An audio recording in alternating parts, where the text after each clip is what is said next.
Welcome back to the deep dive. Today, we are strapping on the intellectual scuba gear to explore a tension that I think really defines the modern world. It's a big one. It's this paradoxical relationship between human trust and artificial intelligence expertise. We have these astonishing systems that are demonstrably superior to humans in certain highly complex tasks. Oh, absolutely. hmm Things like, complex medical diagnostics, predicting financial risk, or the classic example, just crushing any grandmaster in chess. The competence is not in doubt. Right. The AI is clearly competent. It delivers results with a speed and accuracy that really no single human can match. Exactly. Yet, and this is the core of what we're looking at today, our sources reveal that the moment we introduce that competence into human institutions, like, say, law or professional collaboration, the waters get immediately muddied. Huh. Well, we're looking at studies today that show this profound complication.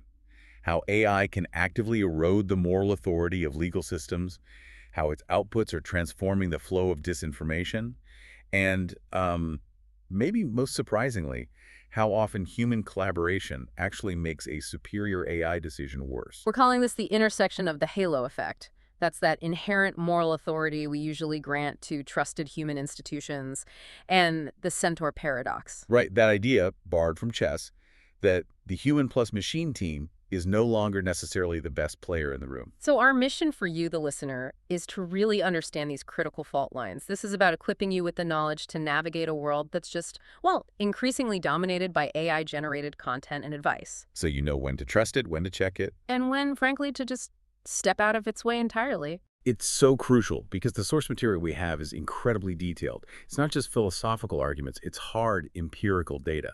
We've got rubrics for detecting synthetic content, experimental evidence on moral perception, meta-analyses on professional performance, and even blueprints for global AI governance. So we're going to give you the tools to critique, the context to understand this paradox, and hopefully the foresight to anticipate the next policy battles. Let's unpack this immediately, and I think the best place to start is with the source material itself.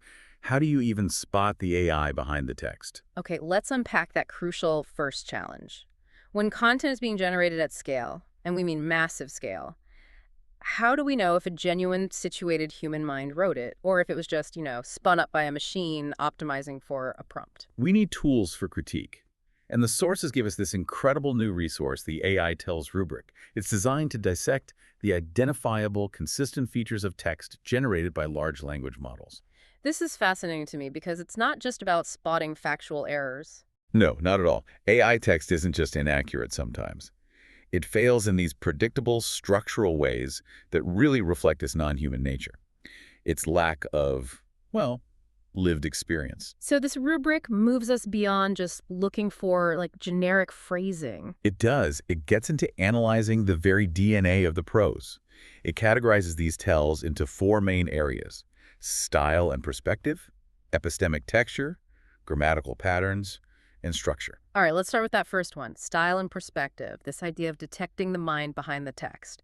The most immediate signal, which you see everywhere now from blog posts to academic abstracts, is what the rubric calls the view from nowhere. That's right. It's a great phrase for it.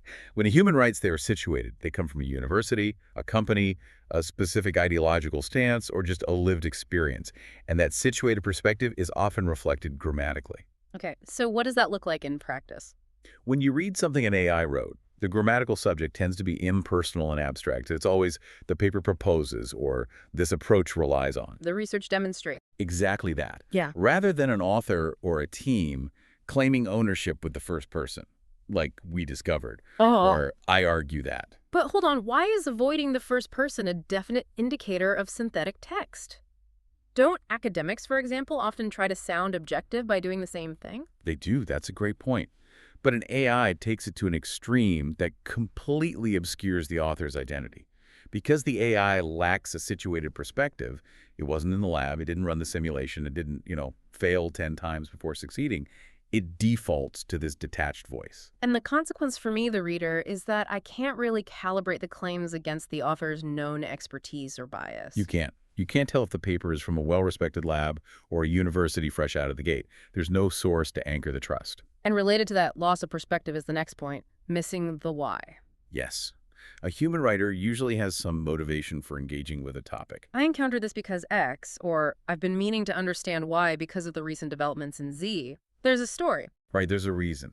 The AI text is context-free and unmotivated. It just begins, like a bolt from the blue. Huh. The sources provide a great contrast here. A human might open by saying, DeepSeek dropped this new model on January 1st, and it's co-authored by Liang Wenfeng, which usually means they're tackling a new optimization problem.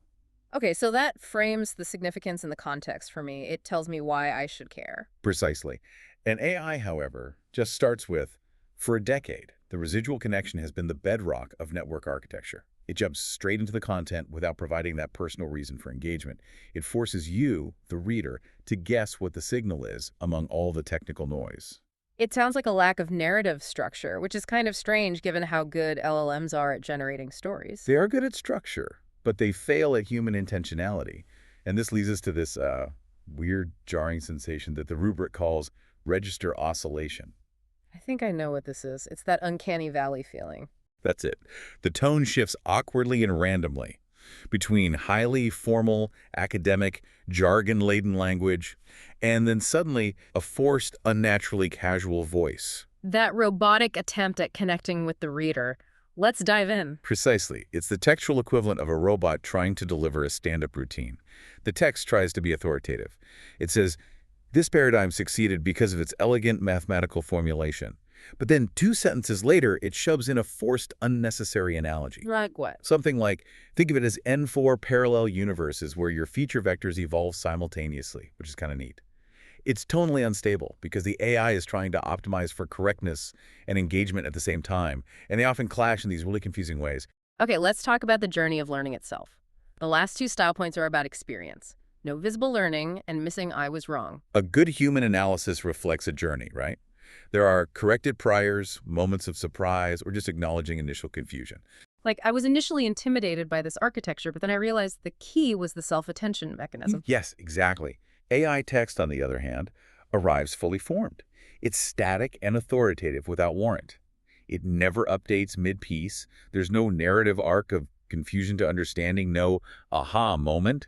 It suggests the author wasn't actually engaging with new material, because of course they weren't. They simply synthesized the endpoint. This text is an output, not a reflection. That makes so much sense. Okay, moving on to the second category. Epistemic texture, the confidence problem.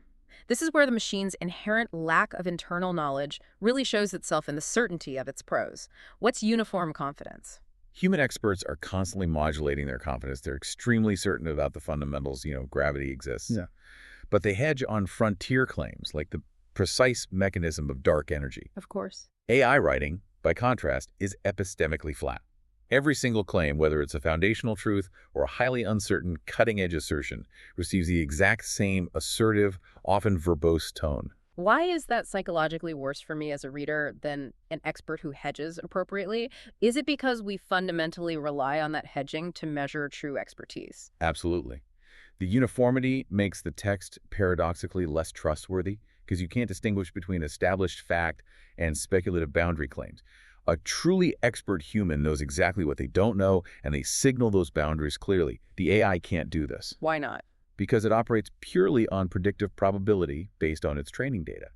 It's not expressing internal certainty. It's just producing the statistically optimal, confident-sounding sequence of words. And that ties right into the next issue. Zero epistemic humility. Exactly. The AI never admits a gap. It never says, I don't understand the causal link between X and Y, or the paper doesn't fully explain this mechanism. It just maintains this omniscient, closed viewpoint. Whereas a human scientist might legitimately ask, why 20 sinkhorn iterations specifically? Is that based on an empirical study, or is there some theoretical backing? The AI, having no experience of confusion, just completely bypasses that intellectual vulnerability. Then we get positional neutrality, the constant hedging that seems to be driven by safety guardrails. It's the dreaded on one hand, on the other hand syndrome. Right. Even when one position is clearly much stronger than the other in the real world, the AI refuses to commit to a judgment or offer a prioritized interpretation. And the result is, well, meaninglessness, because the author has no discernible stake in the argument. And this is often driven by those safety guardrails, right, to avoid controversy. Yes, it's designed to avoid alienating any portion of the training data spectrum. but it strips the text of the critical guidance that a reader actually needs. And finally, a telltale sign of someone trying a bit too hard to seem smart. Citation as credential. This is a classic pattern, especially in synthetic academic writing. Dropping names of papers, researchers, techniques like RMT or MUD former, purely to signal awareness without actually explaining the relevance or mechanism. Can you explain those names? What are RMT and MUD former? Sure, RMT likely stands for Recursive Multi-Level Transformer, and MUD deformer might refer to a specific model architecture focused on, say, large graph or sequence data. These are complex niche terms you typically only see in bleeding-edge papers on language modeling or graph theory. So the AI is essentially flashing domain-specific vocabulary like a badge, but it doesn't actually serve the reader's understanding. Precisely. For a reader who doesn't recognize those names, it's just noise and intimidation. For a reader who does recognize them, they get no new information. They just see a superficial signal that the AI is aware of literature without demonstrating any deep understanding of the work itself. Okay, let's zoom into the sentence level issues. Grammatical patterns. These are microscopic cues that obscure agency. First up is the noun-heavy, verb-like construction. Instead of describing dynamic processes clearly, actions are compressed into these abstract noun phrases. Like projection restores the identity mapping property. Exactly. And they're linked by weak passive verbs. The text becomes static. Instead of a dynamic process, the system projected the data and restored the mapping. You're forced to process a taxonomy of these reified static things. It makes the text unnecessarily abstract, dense, and just harder to follow. And then there's the ghostly subject, free-floating agency, where the action happens, but we don't know who or what is actually doing it. The subject of the action is untethered from any human or clear material cause. You see phrases like, the paradigm succeeded. When what they really mean is the researchers' adoption of the deep learning paradigm resulted in measurable success. Yes. It sounds active, but it's describing a passive outcome or feature, which makes the causation really murky for the reader. The AI is trained on summarizing huge data sets where cause and effect often gets lost in these high-level summations. Finally, structurally, we have the colon-less elision. This is maybe the most efficient way an AI avoids explaining causality. It's a great shortcut. It summarizes complex consequences using a colon and a list, like the result, X, Y, and Z. The AI just lists the correlated facts without explaining how X, Y, and Z happened or the causal relationships between them. Can you give an example of that? Sure, a sentence like, the result, severe training instability and restricted scalability, compounded by substantial memory access overhead from the wider stream. We have a lot of consequences listed there, but zero mechanism explained. It looks comprehensive, but it's hiding a vacuum of understanding. So to summarize this whole section, if you see a piece of writing that's impersonal, uniformly confident, uses these dense static noun phrases, employs colon lists to avoid explaining causal steps, and lacks any sense of personal evolution or correction. You should probably be suspicious. You're likely reading a machine-generated text. And we must be suspicious because the urgency for this kind of detection is just rising sharply. It really is. Generative models are producing politically relevant false news that humans, in over half of instances, often cannot distinguish from real news. The scale is terrifying. What kind of scale are we talking about? AI-driven fake news sites grew tenfold in just 1 year. The organization NewsGuard was counting over 1,200 of these content websites by 2024, just flooding the infosphere with low-cost, low-effort disinformation. That is an overwhelming scale of synthetic pollution. So if detection based on textual style fails, verification has to step in. This is where technical solutions like content provenance become absolutely critical. We're talking about content credentials, specifically durable content credentials. This is being advocated by organizations like the Coalition for Content Provenance and Authenticity, or C2PA. And the core idea is simple, right? But the execution is the hard part. The core idea is simple. Tag the content images, video, audio, text with secure, tamper-evident metadata. That metadata shows its origin, who created it, what changes were made, and whether AI was involved at all. The goal being to restore some general trust in multimedia content by providing a transparent history. Exactly. And what's hopeful is that these standards are actually gaining traction. We're seeing major players adopt them. Who's on board? Well, large companies and media organizations are getting involved because they recognize the immediate threat to their own credibility. Google, YouTube, the BBC, Microsoft, they're all implementing standards developed by groups like C2PA and the Content Authenticity Initiative. or CAI. So it's creating a kind of technological defense against the ease of fabrication? It is, but it's a race. It's a constant race against the sophistication of the forgers. Because the case studies in AI disinformation are already hitting these high-stakes areas like elections and finance. It's moved from a theoretical risk to actual documented damage. Oh, absolutely. Right. Look at the political interference in the 2024 parliamentary elections in Slovakia.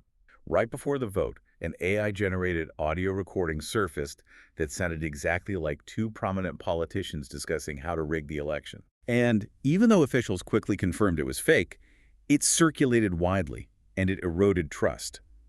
It potentially depressed voter turnout by just making people question the legitimacy of the entire democratic process. The damage was done instantaneously. That's the classic erosion of trust mechanism. If you can't believe anything, you start to believe nothing. What about election manipulation at a larger scale, exploiting local vulnerabilities? The Indian regional elections in 2024 offer a chilling example of strategic deployment. Deepfake videos were used to subvert language barriers. Partisan operatives created videos of political leaders speaking in languages they never actually spoke. So they were tailoring propaganda messages to different ethnic groups across the vast linguistic landscape of India. That's precisely the sophistication. They were using these fakes to deliver specific targeted messages to demographics that were otherwise inaccessible due to language. What was the reach of something like that? These deepfakes reached over 15 million people via approximately 5,800 WhatsApp groups. It just shows how AI can amplify targeted disinformation efforts beyond the scale of any human campaigners. And the financial fraud examples show how this synthetic identity is being weaponized against institutional trust. Yeah, a U.S. fraud ring demonstrated this by creating complex synthetic identities. They combined fabricated personal details with real social security numbers stolen from vulnerable individuals, often children, And they used these synthetic personas to do what? to build credit histories over time and then default on loans. They successfully defrauded banks of nearly $2 million. It shows the credibility that these synthetic personas can quickly achieve in digital record-keeping systems that rely on automated identity verification. And the real-time impersonation is maybe the most shocking to me, this idea that you can no longer even trust a Zoom meeting. Correct. Cybercriminals used a deepfake video of the chief communications officer of Binance, the crypto exchange, during live Zoom calls to trick crypto projects. They pretended to be him. Yes, they impersonated the executive, successfully convincing projects that Binance would list their tokens in exchange for a hefty fee. And the sophistication was enough that savvy crypto entrepreneurs, who are typically highly suspicious people, fell for the ruse. That's terrifying. It requires an immediate response. It does. And it wasn't a one-off. In 2022, the mayors of major European cities, Berlin, Madrid, Vienna, were all tricked into holding video calls with an imposter. Who was this imposter pretending to be? They were using a deepfake of the mayor of Kyiv, Vitaly Klitschko. The imposter tried to elicit controversial responses about Ukrainian refugees, clearly aiming for diplomatic interference and just sowing doubt among European allies. Okay, here's where it gets really interesting for me. We've established AI is a master forger and, a flood of competence across multiple domains. But now we need to ask the philosophical and institutional question. Does this sheer competence translate into legitimate moral or institutional authority? And this section looks at two seemingly contradictory findings that are emerging from the sources. On one hand, people trust AI's moral advice. They find its outputs convincing and sound. Okay. On the other hand, On the other, they view AI's involvement in human institutions, specifically the law, as fundamentally degrading to that institution's moral standing. It's the performance versus legitimacy paradox. let's start with the trust side of it. The sources detail a moral expertise study comparing ethical advice from GPT-4o against human experts. Can you lay out the specifics of that experiment for us? The study was quite clever. They took these complex real-world ethical queries, not textbook philosophical puzzles, but things like, should you tell loved ones about a terminal diagnosis? Or how do you handle a friend's nanny mistreatment? Real, messy human stuff. Exactly. And they presented the answers from a sophisticated LLM, GPT-4o, and compared them directly to advice provided by a renowned professional human ethicist whose work appears in the New York Times, a column called The Ethicist. And what was the general finding from the American participants who read these? The results were genuinely provocative. Participants rated the ethical advice from GPT-4o as slightly more moral, trustworthy, thoughtful, and correct than the advice provided by the acclaimed human ethicist. Wow. So we've crossed a significant psychological threshold then. People are seeing AI not just as a competent calculator of facts, but as a source of wisdom, or at least sound moral logic, even in these high nuance, emotionally loaded situations. They do. The LLM models were perceived as surpassing both laypeople and this celebrated ethicist in their ability to deliver comprehensive moral justifications and actionable advice. We have to ask why, though. What is it about the AI's response that people preferred? It's likely due to the AI's ability to instantaneously synthesize all the relevant moral frameworks, deontology, utilitarianism, and so on. It can articulate them clearly without emotional bias and present a rationale that is logically consistent, even if it lacks that human-situated perspective. So, the core finding here is that people view LLM outputs as viable sources of moral expertise on par with professional human advisors. It challenges the deeply held traditional assumption that moral reasoning requires exclusively human empathy and situated experience.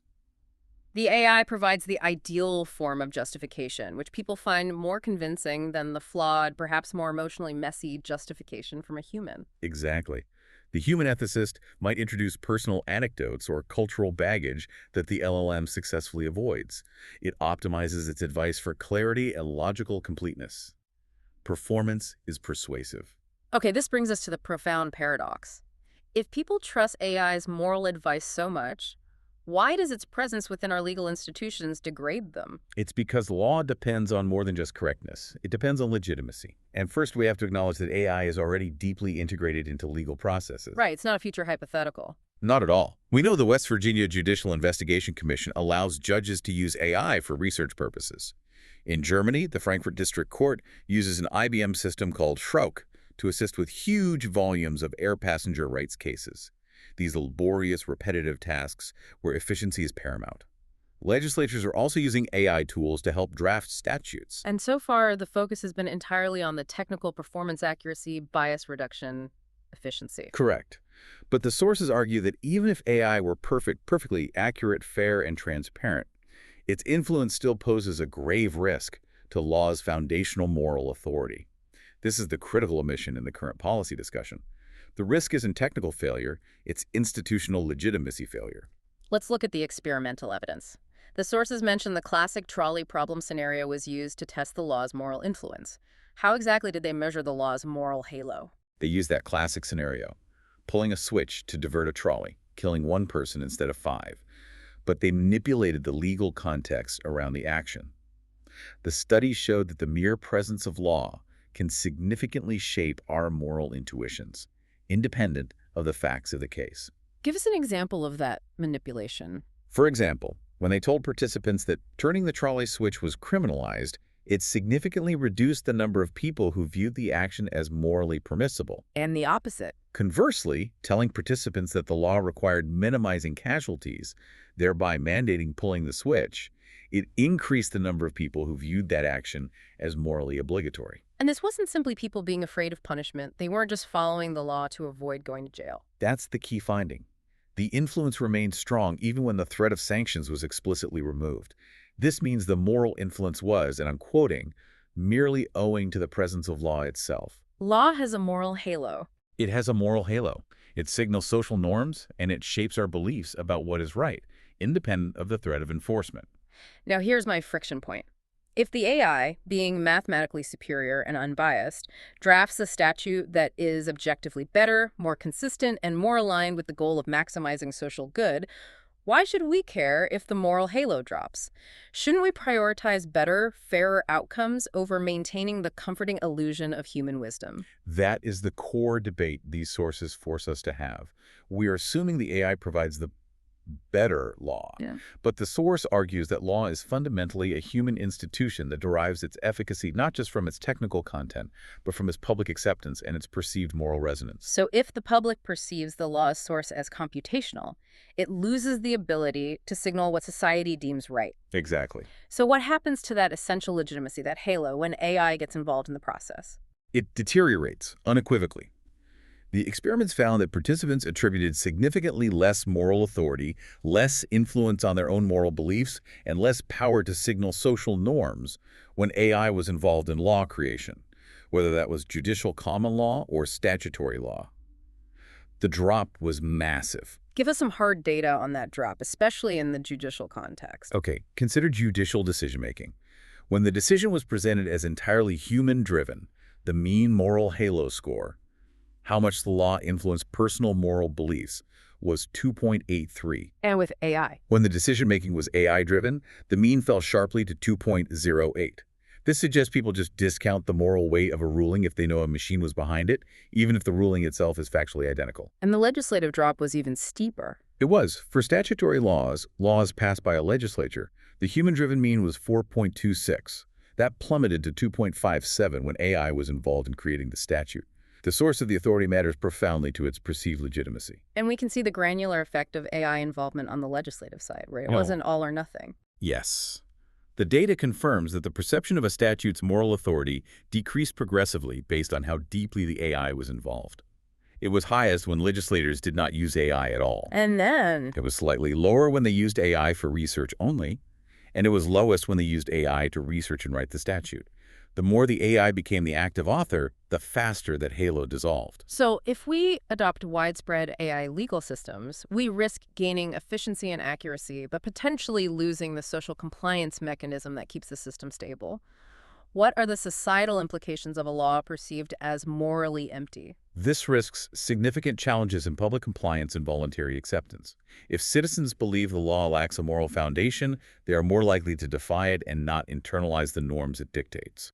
The potential consequence is what sociologists call the triumvirate of woes: defiance, hostility, and resistance. Even a technically perfect, unbiased algorithm. Risks fracturing the social contract that legitimizes law and makes it effective. That is a powerful argument for preserving human agency at the top of these systems. AI might give us the correct answer, but it can't give us the authority to enforce it without that moral consensus. Now, let's pivot from moral authority to pure performance and talk about the centaur paradox, when the human in the loop actually becomes the weakest link. For the last 2 decades, the ideal future of work was always sold as human-AI collaboration, often symbolized by the centaur, this superior partnership of human judgment and algorithmic speed. But the sources we're looking at suggest that in many domains, the centaur is already dead. Or dying. It's a critical concept shift. Mhm. We assumed human judgment would always improve an algorithm's output.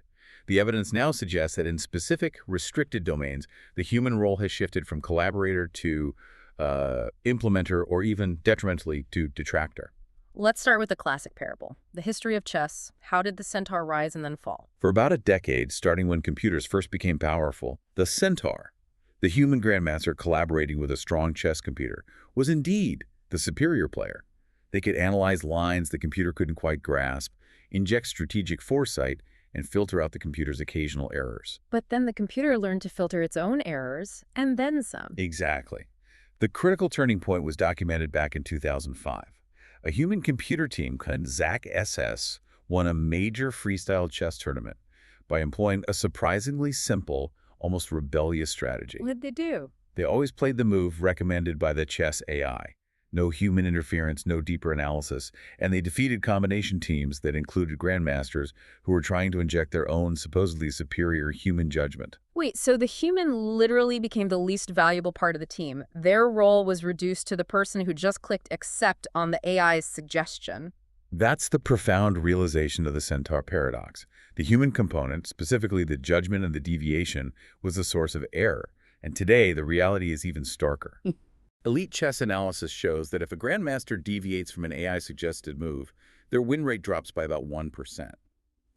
The human intervention is statistically detrimental. And the performance gap is just huge now. It's a chasm.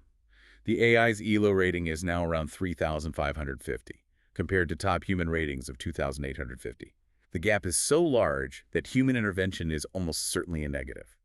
That fundamentally changes how we think about high-stakes human oversight. It's no longer about whether the human adds value, but whether they can resist adding negative value. And that leads us to the core concept here. In restricted, rule-based domains that are data-heavy, what the sources call convergent tasks, the human role often introduces errors or biases, pulling down the combined performance. Let's look at some real-world data outside of games. The meta-analysis on fake review detection is shocking because it clearly shows the human making the system worse. It is a perfect illustration of miscalibration. In detecting fake hotel reviews, an MIT study found that AI alone achieved a strong 73% accuracy. Okay, and humans alone. Humans alone averaged a mediocre 55%.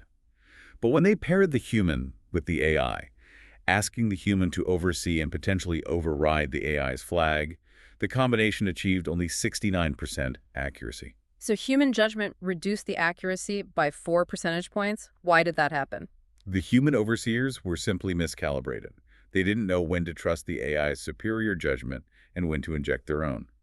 They were either over-relying on the AI when they shouldn't have, which is automation bias. Or, more often, they were overriding a correct algorithmic flag because the AI's justification just wasn't intuitively obvious to them. Exactly. Human intuition in this convergent, data-heavy domain was a drag on performance.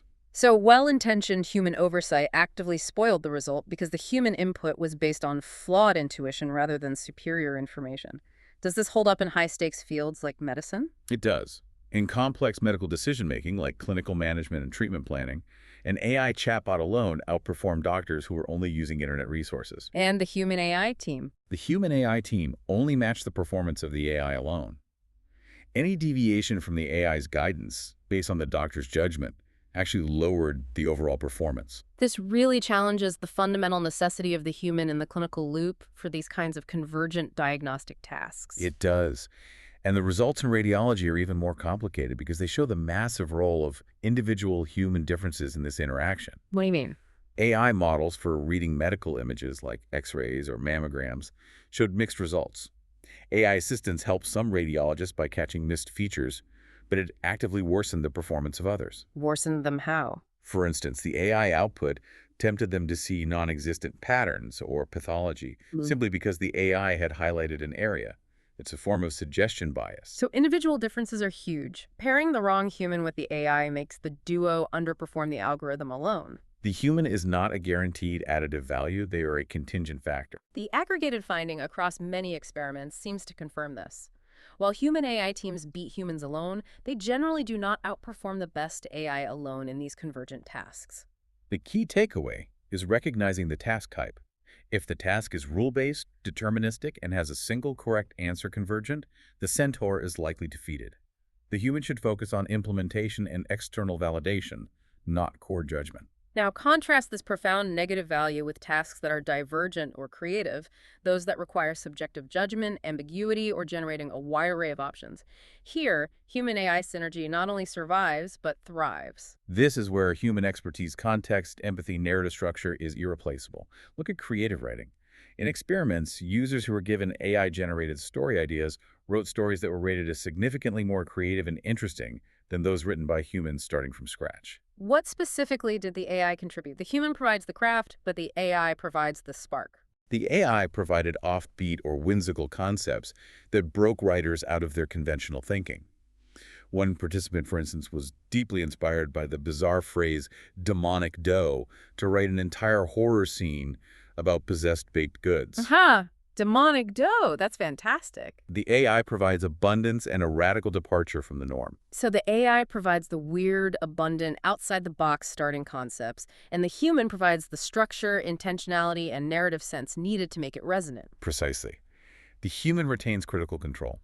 They're selecting and integrating ideas based on subjective taste and strategic narrative goals. The synergy is positive because the AI acts as a turbocharger for brainstorming, offering ideas a human might never conceive. And this explore, refine, iterative loop is also visible in things like generative design and art. Yes, in design, the AI can generate hundreds of variations on a theme, a building, a logo, a circuit board layout, allowing the human and AI together to explore exponentially more alternatives than a human alone could.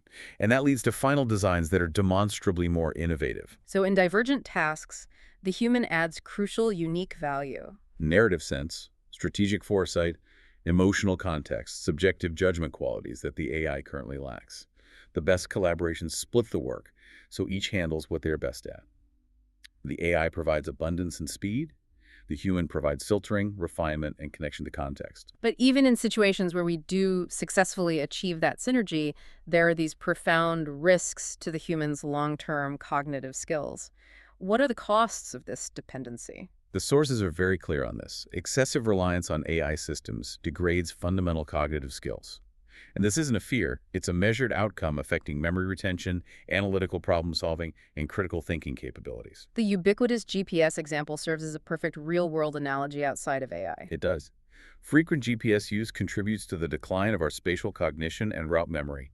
We rely on visual or voice prompts, replacing traditional map reading and environmental scanning with digital dependency. We lose the ability to internalize the layout of a city or a route because we're just following directions without understanding the spatial relationship. Exactly. And in high-stakes domains like healthcare, this leads to what they call clinical de-skilling, especially for trainees. How does that work? When doctors depend on AI recommendations for diagnostics or treatment planning without critically assessing them, relying on the output instead of the inputs, it erodes their diagnostic acumen. For less experienced practitioners, medical education risks turning into protocol following or algorithm compliance instead of rigorous case-based reasoning. The critical thinking muscle just atrophies. It does. Now let's talk about the design challenge of presenting all this LLM-generated analysis. The sheer volume of information that LLMs can produce creates its own problem. Studies confirm this. Simply presenting all the LLM analysis at once, concurrently or randomly sequentially, just causes cognitive burden and information overload. It fails to significantly improve decision accuracy or reliance calibration because the sheer volume of information overwhelms users. It makes it hard to grasp the essential insights. So we know that to improve human AI performance, we need to move toward intelligent selection, only presenting the most valuable pieces of information. But this creates a new, massive vulnerability, the risk of the unethical nudge. That is the crucial chilling risk. Studies show that when an adaptive algorithmic framework selectively presents LLM-powered analyses, it can significantly improve human decision accuracy and reduce overreliance. This is the optimal design pathway. But if you can optimize the presentation to make the human more accurate, you can also optimize it to make the human follow a predetermined bias. Correct. The study specifically warns that it is relatively straightforward to set an unethical nudge goal that manipulates human judicial decisions. For example, For example, the system could selectively emphasize certain negative data features for targeted groups, nudging human judges towards more punitive measures without the judge ever realizing they're being manipulated by how the information is presented. this means the security focus has to move beyond just protecting the AI model itself to protecting the interaction data and the presentation layer used to model and influence human behavior. Exactly. To counteract these adversarial nudges, we need to focus on strengthening the security around the entire AI system, both physical and cybersecurity protocols, to prevent unauthorized access and manipulation of that presentation framework. And crucially, the sensitive human-AI interaction data, which is fundamental to modeling behavior and applying these nudges, has to be strictly protected. Given its potential for targeted human manipulation, absolutely. And continuous monitoring of decision patterns. Absolutely essential. We need continuous monitoring to detect unusual decision patterns that may indicate the human is being led by misleading or biased AI information. The complexity means robust governance isn't just about writing laws, it's about designing secure, well-calibrated interactions at the micro level. We've seen the damage that AI can do to information integrity and institutional authority, and we've seen the complexity of human-AI collaboration. The question now is, how do we govern a technology that moves faster than our institutions? The core challenge is that AI governance faces massive regulatory complexities, a multiplicity of actors, and geopolitical competition. This makes a single global governing body basically impossible. So what's the alternative? Experts suggest we must aim for a durable, adaptable regime complex, which is a decentralized structure of overlapping and intersecting organizations, norms, and treaties, designed to fulfill 4 key global functions. Okay, let's break down those 4 functions. I see you've got some familiar institutional analogies to help us understand the structure. First, building scientific understanding. The analogy here is the IPCC, the Intergovernmental Panel on Climate Change. The IPCC doesn't set policy, but it produces these authoritative, consensus scientific assessments of climate change every 6 or 7 years, integrating input from thousands of scientists globally. So we need an equivalent body for AI that assesses its evolving capabilities, risks, and implications. A body that synthesizes the most reliable data on what AI is doing and where it's going, not dictating what laws should be passed. And this work is complicated and slow, just like the IPCC, but it provides that authoritative shared knowledge foundation that you need for informed regulation. Exactly. Without that shared scientific understanding, every country just regulates based on panic or narrow national interest. Okay, second function. Setting standards and harmonization. This is about aligning high-level principles globally to prevent regulatory fragmentation. Think of the Montreal Protocol on ozone-depleting substances, or the coordinating work of the G7 and the OECD. We currently see global consensus on these high-minded principles. AI should be ethical, trustworthy, safe. Right. Everyone agrees on the adjectives. But this unanimity on adjectives belies the vast fragmentation of domestic regulatory approaches. This function is about creating mechanisms to harmonize and monitor those implementation standards so that, for example, a safe AI system in the EU is also considered safe in Japan. Third function, sharing benefits equitably. AI benefits are currently concentrated in a few places, creating a severe knowledge and wealth gap. This function is analogous to Gavi, the Vaccine Alliance, or Article 4 of the Nuclear Non-Proliferation Treaty. Gavi secures funding and negotiates prices to expand immunization programs in low-income countries. And the NPT's Article 4 commits nuclear states to sharing the benefits of peaceful nuclear technology. Right. So for AI, this means ensuring equitable access to computational resources, models, and capacity building for developing nations, often contingent on them meeting safety safeguards. Otherwise, AI will only exacerbate global inequality. And the crucial fourth function, promoting collective security. This involves mitigating catastrophic dual-use dangers. The analogy here is the IAEA, the International Atomic Energy Agency, the nuclear weapons watchdog, or the Missile Technology Control Regime. This function involves mitigating the highest risks, banning fully autonomous weapon systems, preventing AI-triggered nuclear weapon systems, and setting export controls for dual-use technologies. So we need a similar watchdog function for high-risk AI models to prevent their misuse, just like the IAEA conducts safeguards inspections. Well, that's the idea. We also have to address the critique that current efforts constitute a governance fix. What does that technocratic governance fix look like in practice, and what deeper societal challenges are being ignored? The sources criticize current generative AI governance as being overly focused on technical risk management, things like model accuracy, safety breaking, and red teaming. It's led by experts, but it features very limited public participation. And the critique is that this technocratic approach ignores deeper societal challenges. Like wealth concentration, labor displacement, and the consolidation of political power in the hands of a few large AI developers. So the argument is that focusing only on technical safety, making the AI itself safe, diverts attention from making the society that uses AI equitable and democratic. Exactly.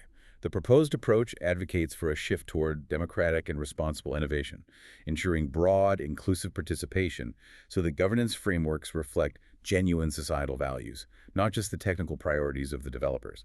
Despite the complexity of building this regime complex, some significant regulatory milestones have been reached globally. The EU AI Act is the most comprehensive attempt so far. The EU AI Act, adopted in 2024 with most provisions enforceable in 2026, is a comprehensive, risk-based framework.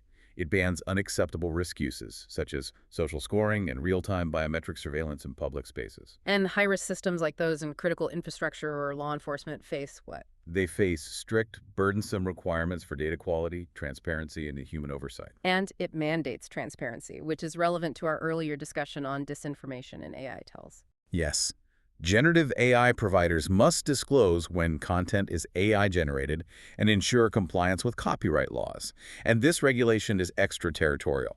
Meaning it applies to any AI system used within the EU market, regardless of where the provider's from. Which makes it a powerful global standard setter. And across the globe, in Brazil, we're seeing a focus on platform liability, driven by issues of rampant misinformation during their elections. Brazil's proposed fake news bill, PL 2630, is far-reaching. It would overhaul internet liability rules by imposing a new duty of care obligation on tech platforms. What does that mean, duty of care? It means they would be required to actively monitor, find, and remove illegal or harmful content, including disinformation, or face substantial fines. So this shifts the burden from reactive court orders to proactive platform responsibility. Yeah. And the judiciary has already stepped in during recent elections, ordering the removal of thousands of pieces of false content and even temporarily suspending messaging apps that failed to control the rampant misinformation.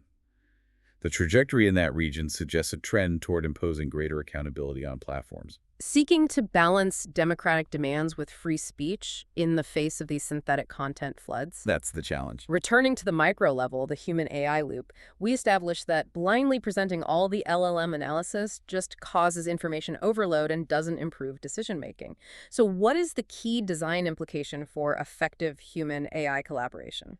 The goal must be to abandon heuristic design, that's a concurrent or sequential presentation, and adopt intelligent selection strategies. Yeah. The vast pool of information that LLMs generate means that the interface design has to prioritize the most valuable information dynamically, adjusting to the user's cognitive needs and their context. So the interface itself needs to be smart enough to know what information the human needs right now to prevent deskilling and to make the optimal decision. It's balancing the human's need for understanding against the AI's superior computation. Exactly. This requires continuously modeling and predicting how the human will react to different LLM-powered analyses. But this optimization pathway also opens the door to adversarial misuse, the unethical nudge we talked about, which reinforces why security around the interaction layer, not just the model, must be paramount. And mitigating that risk of adversarial nudges means strengthening physical and cybersecurity around the systems, protecting that sensitive human-AI interaction data, and implementing continuous monitoring to detect unusual patterns in human decisions. The complexity means that robust governance isn't just about setting high-level principles. It's about designing secure, well-calibrated interactions at the micro level where human cognition meets algorithmic output. We've covered a vast amount of ground today, mapping the territory of human trust in this age of synthetic intelligence. And two central paradoxes emerge clearly from the sources. First, AI is achieving a performance and persuasive competence that rivals or surpasses human experts, even ethicists. But it lacks moral source authority, Which was demonstrated by that immediate, measurable degradation of the law's moral halo when AI is involved in its creation. right? And the second key paradox is the centaur paradox.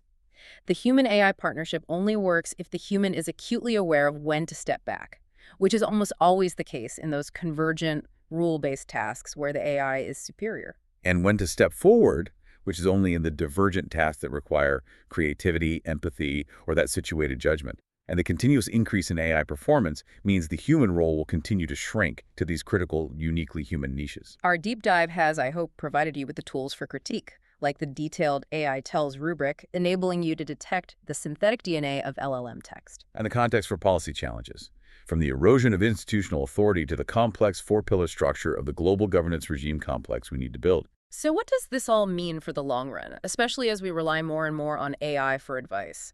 Here is a final provocative thought for you to consider as you wrap up this deep dive. If public perception continues to shift, and people increasingly rate AI advice, whether it's ethical, legal, or professional, as more trustworthy, thoughtful, and correct than advice from human experts, what will happen to the credibility of those human institutions? From ethicists to judges, whose value relies on intangible qualities like wisdom and situated perspective. This is the fundamental question facing every knowledge field. Performance is no longer enough to command authority. The battle for trust will ultimately be fought on the grounds of legitimacy, transparency, and moral resonance qualities that an AI can emulate in its output, but which humanity must choose to preserve in its institutions.